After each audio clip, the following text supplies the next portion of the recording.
Olá, bom dia! Começa agora o Jornal Terra Viva, primeira edição. Veja o que é notícia no agronegócio, no Brasil e no mundo. Corrida contra o tempo. Depois de um dia intenso de articulação, votação da reforma da Previdência deve começar na manhã desta quarta-feira. Assunto é prioridade para o governo e o objetivo é concluir a votação em 2 turnos esta semana, antes do recesso parlamentar.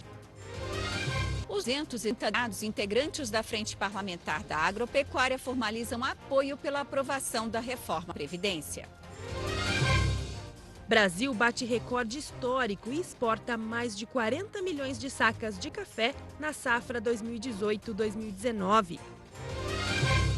No Paraná, clima deixa produtores de hortaliças no prejuízo, mas nas lavouras com estufa foi possível salvar a produção. Estreia, Silmar Miller comenta as exportações de milho na coluna Agritendências. E ainda, saúde animal. Ao vivo, o médico veterinário Marcos Rezende dá dicas para o pecuarista que quer investir na técnica de indução de lactação, que permite que a vaca produza leite mesmo sem parir. Essas e outras notícias agora no Jornal Terra Viva, primeira edição.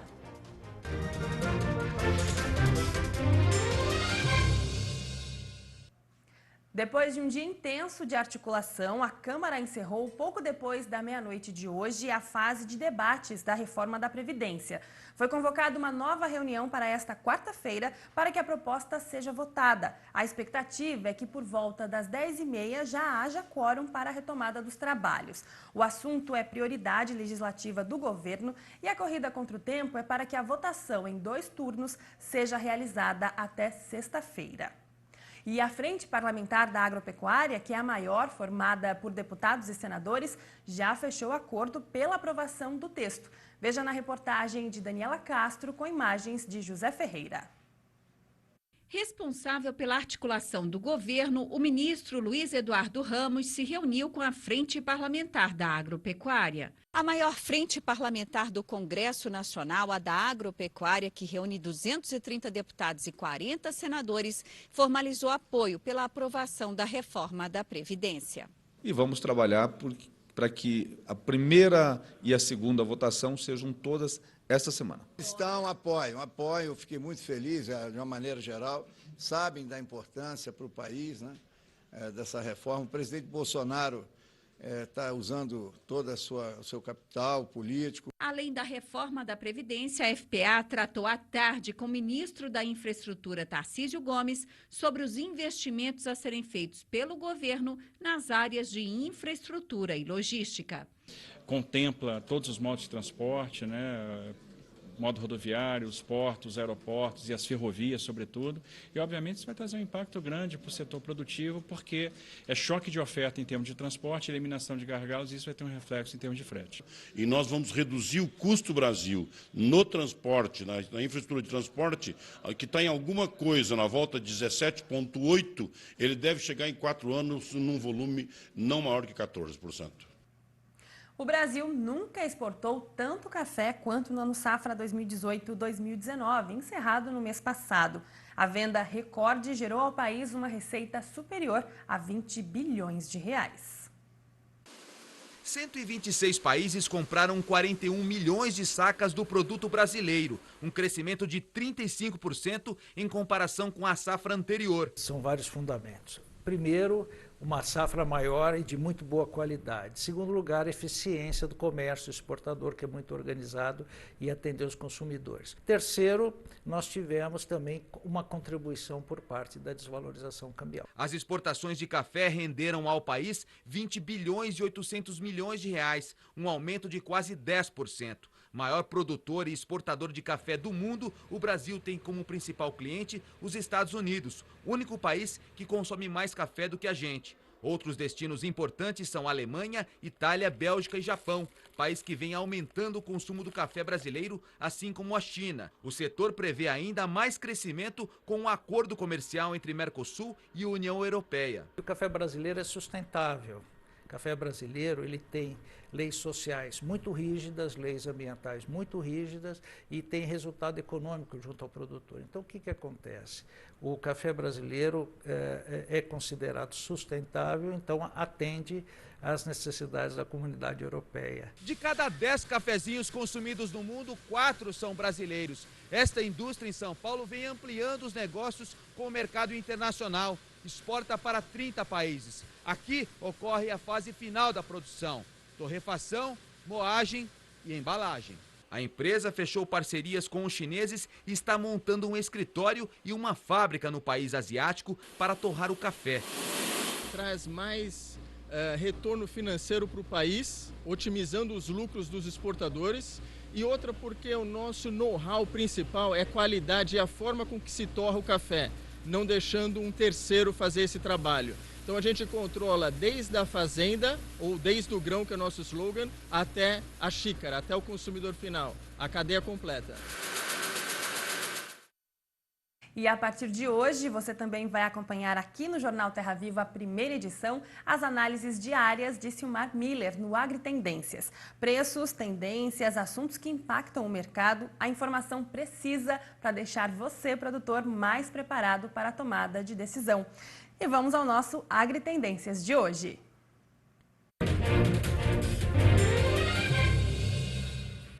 Oi, Daiane, bom dia. Nosso assunto hoje é exportação de milho.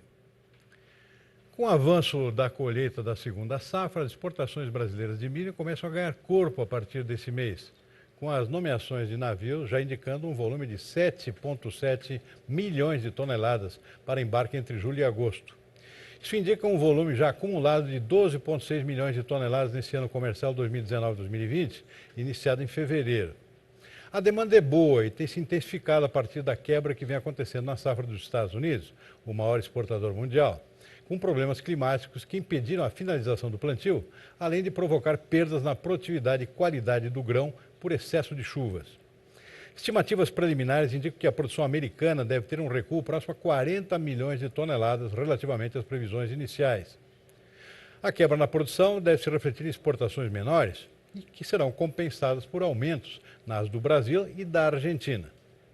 Projeções recentes indicam que o Brasil deve se beneficiar com exportações recordes nessa temporada, com as mais otimistas chegando a apontar para um volume total próximo a 40 milhões de toneladas também. Para os produtores brasileiros, o cenário é duplamente animador. Além de estarem colhendo uma safra recorde esse ano, estão em condições de receber preços mais altos diante da forte demanda esperada. E nas duas pontas do mercado. Além da exportação maior do grão, a demanda interna também deve crescer por conta do aumento esperado no consumo de rações pelos criadores de aves e suínos. Diante da crise determinada pela epidemia de peste suína africana, que vem dizimando o rebanho da China, os chineses estão precisando importar mais carnes esse ano, o que vem exigindo o aumento da produção pelos criadores brasileiros. E veja a seguir, Saúde Animal. Ao vivo, o médico veterinário Marcos Rezende dá dicas para o pecuarista que quer investir na técnica de indução de lactação, que permite que a vaca produza leite mesmo sem parir. É daqui a pouco, aqui no Jornal Terra Viva, primeira edição. O dólar fechou em queda de 0,6% e começa o dia cotado a R$ 3,79. Como ontem foi feriado em São Paulo, a Bovespa não operou. A cotação da soja negociada na Bolsa de Chicago fechou em alta de 0,8% a $8,86 o bushel. No mercado físico, queda de 1,3% em Passo Fundo, no Rio Grande do Sul. E quarta-feira é dia de falar sobre saúde animal.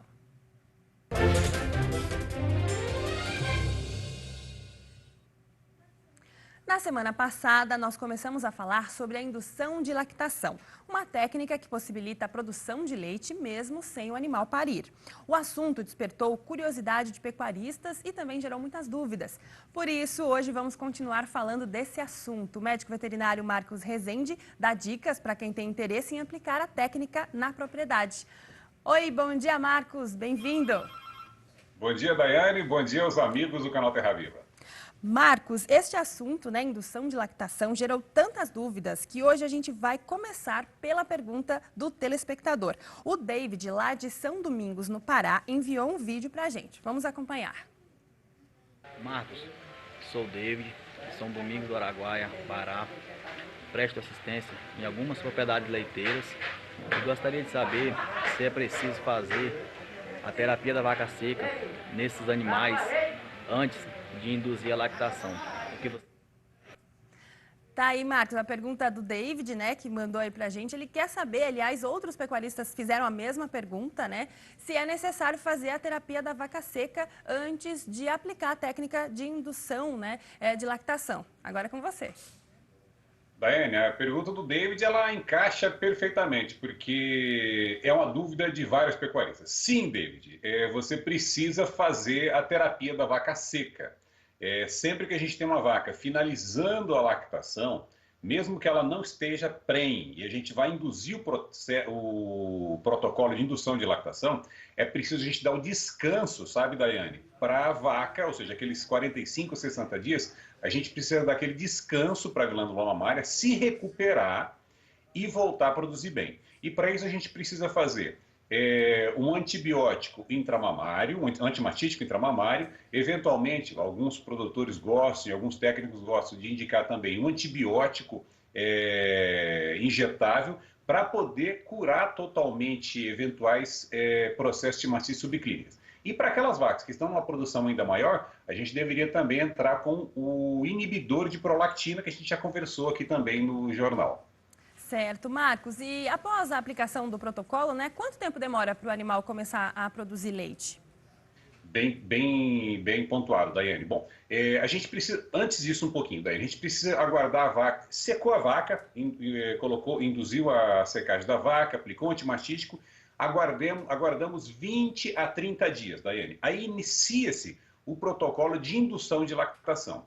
A partir do momento que se iniciou o protocolo de indução de lactação, 22 dias depois, essa vaca começa a produzir leite. E outra dúvida importante também, né? O leite dessa vaca é igual ao leite das vacas que pariram normalmente? Ótimo, Daiane, exatamente igual, não tem diferença nenhuma. É um leite produzido por uma glândula mamária de um animal saudável, um leite sem alteração nenhuma, viu, Daiane? Só a gestação dela, que foi o que a gente pode chamar de gestação psicológica, ela acaba produzindo leite de verdade. Perfeito, Marcos. Obrigada pela sua participação, até semana que vem. Até lá, Daiane. Bom, e se você aí de casa tem dúvidas também, faça como o David, manda aí a sua pergunta, né, para o nosso WhatsApp no 11 94258 9183, que toda quarta-feira o Marcos Rezende responde. Você pode enviar mensagens de texto ou um vídeo de no máximo 1 minuto. E veja a seguir a previsão do tempo para todo o país. O frio perde força no sul, mas também pode chover aí nas regiões norte e nordeste, em outras localidades. E ainda, no Paraná, clima deixa produtores de hortaliças no prejuízo, mas nas lavouras com estufa foi possível salvar a produção.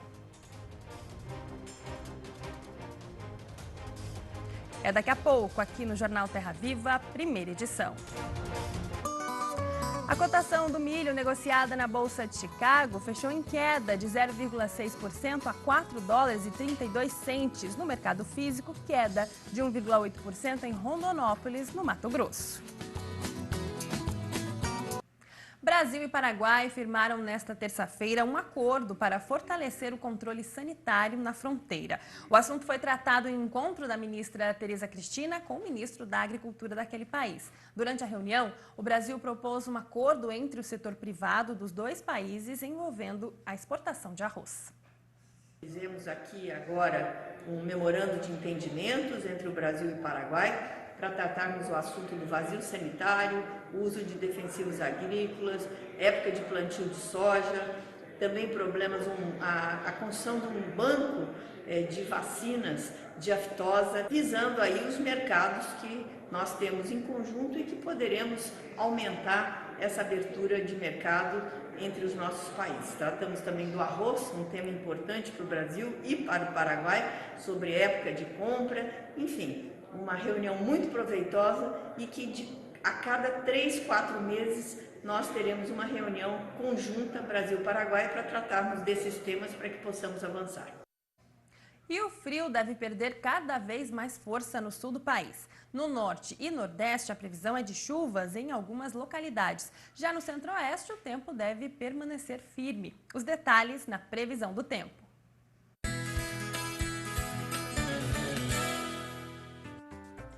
Quarta-feira de tempo firme em grande parte do Brasil. A massa de ar seco ainda atua e inibe a formação das instabilidades em todas essas áreas mais claras do mapa. No centro-sul brasileiro será mais um dia de céu claro e bastante ensolarado, e o frio vai perdendo intensidade. Enquanto isso, a chuva ainda persiste, principalmente em áreas da região norte, do nordeste. Aqui nessa faixa leste do nordeste, vale ressaltar os altos volumes de chuva que ainda estão previstos por conta das instabilidades tropicais. Agora, no período da tarde desta quarta-feira, ainda faz calor em áreas mais ao norte do Brasil, principalmente entre o norte e o centro-oeste. Em áreas aqui do sul e do sudeste, a temperatura segue em gradativa elevação. Para esses próximos dias, tempo firme em grande parte do Brasil. Tem essa chuva que ainda persiste em áreas da região norte, do nordeste, e já tem chuva retornando em áreas do Rio Grande do Sul. Até o final desta semana, a aproximação de novas áreas de instabilidade já devem organizar nuvens carregadas. Agora, com relação ao frio, as temperaturas mínimas ainda seguem amenas em áreas do sul do Brasil, principalmente em áreas mais altas, onde ainda não se descarta o risco para a ocorrência de geada, pelo menos até meados desta semana. Agora, no segundo período, já tem expectativa de chuva avançando novamente pelo centro-sul do Brasil por conta de mais uma frente fria. Os maiores acumulados ainda seguem concentrados aqui em áreas da região sul do Brasil. Nos últimos dias, o clima deixou muitos produtores de hortaliças no prejuízo em regiões do Paraná. Mas quem tem estufa conseguiu salvar a lavoura. O investimento vale a pena, já que garante a qualidade da produção e a comercialização. Acompanhe na reportagem da TV Tarobá. Alface bonita, sem folhas queimadas, depois de uma geada intensa? Tem sim. É que aqui as folhosas foram cobertas com tecido e isso garantiu mais proteção. O produtor mostra a diferença da folha de couve que foi protegida e da que ficou exposta ao gelo. A gente tem estufa e tem no aberto. Eu optei por usar a última semana ali, tudo que era de fora, os grandes que estavam de fora primeiro, né, no campo aberto. Fui usando para depois eu utilizar as estufas. Foi um meio de minimizar a situação. Produtor de verduras e vegetais há 11 anos, Jones algumas vezes ficou sujeito aos prejuízos provocados pelo tempo. Então, há 4 anos, a melhor alternativa foi o investimento em estufas. 50% das hortaliças dele hoje estão protegidas num ambiente fechado, com controle de luminosidade e sistema de hidroponia, que garante os nutrientes pela irrigação. Assim, a última geada não chegou nem perto de prejudicar a alface, rúcula e o cheiro verde. Tem o plástico, ele evita muita umidade também na planta. E quando sai o sol, que é o grande problema da geada, é quando sai o sol. Porque ela está numa temperatura de 0 graus, comparado, né? E o sol vai saindo e levanta, e em pouco tempo vai para 11, 12, 13 graus. É onde que a planta sente. E na estufa já não tem isso, porque quando ela vai levantando, você puxa o sombrite e você faz uma sombra para a planta.